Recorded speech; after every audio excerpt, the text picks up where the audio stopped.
नमस्कार, तुमचे माझ्या चॅनलवरती खूप खूप स्वागत आहे। आज आपण बघणार आहोत आकृत्यांची संख्या मोजणे। आकृत्यांची संख्यामध्ये चौकोन आणि चौरस हे आज आपण मोजणार आहोत। तर ते कसे मोजायचे ते आज आपण बघूया।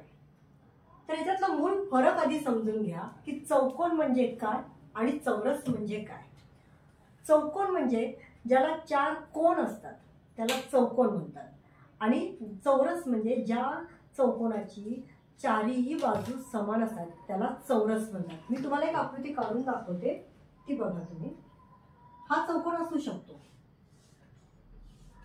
त्याला चार कोपरे आहेत, चार कोन आहेत म्हणून हा चौकोन आहे। पण हा चौरस नाहीये। चौरस म्हणजे ज्याच्या चारही बाजू समान असतात त्याला आपण चौरस म्हणायचं। हा ह्याच्यातला मूळ फरक आहे। आणि आता चौरस आणि चौकोन हे मोजायचे कसे आता आपण बघूया। चौकोनांची संख्या कशी मोजायची।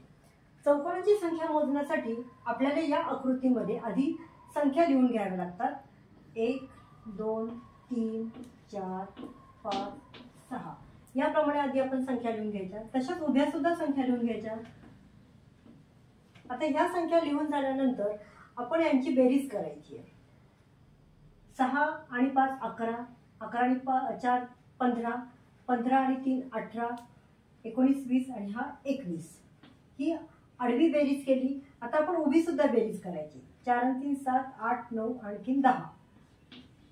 आता हा जो 21 आहे आणि हा 10 आहे, ह्या दोघांचा गुणाकार करायचा। 21 गुणिले 10 म्हणजे 210। याच्यामध्ये चौकोनांची संख्या ही 210 एवढी आहे। आता आपण बघणार आहोत चौरसांची संख्या कशी मोजायची। यामध्ये सुद्धा आपल्याला असेच अंक लिहून घ्यायचे आहेत। इकडे सुद्धा उभे अंक लिहून घ्यायचे आणि शेवटचा अंक आणि हा इथला शेवटचा अंक यांची आपल्याला जोडी करायची आहे। अशा पद्धतीने आपण हा शेवटचा अंक, हा शेवटचा अंक, हा आणि हा असं करायचंय। इथे आपल्याला कसं करायचंय, त्यांचा 6 गुणिले 4, हा 6, हा शेवटचा 6, हा शेवटचा 4 अधिक हा 5 गुणिले 3, 4 गुणिले 2। आता इथं जोड्या संपल्या, इकडे संपल्या। 4 च्या नंतर पुढे कोणी नाहीये, 3 ला जोडी नाहीये। त्यामुळे काय करायचं, हा 3 2 1 याच्यामध्ये सगळ्यात मोठा अंक कोणता त्याला फक्त प्लस करायचे, त्याला एक अधिक करून घ्यायचे। सॉरी, त्याला अधिक करून घ्यायचं आपल्याला। आता यांचा गुणाकार करा। 6 चौक 24 अधिक 5 त्रिक 15 अधिक 4 दुनी 8 अधिक 3, हा 3 इथला 3 आला। आता ह्यांची बेरीज करायची।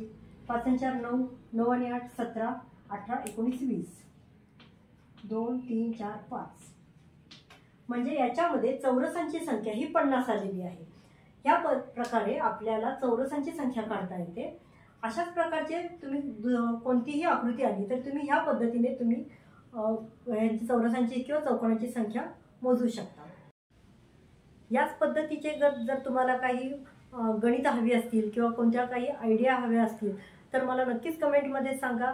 मी त्या पद्धतीचे व्हिडिओ करण्याचा प्रयत्न करीन। तोपर्यंत धन्यवाद।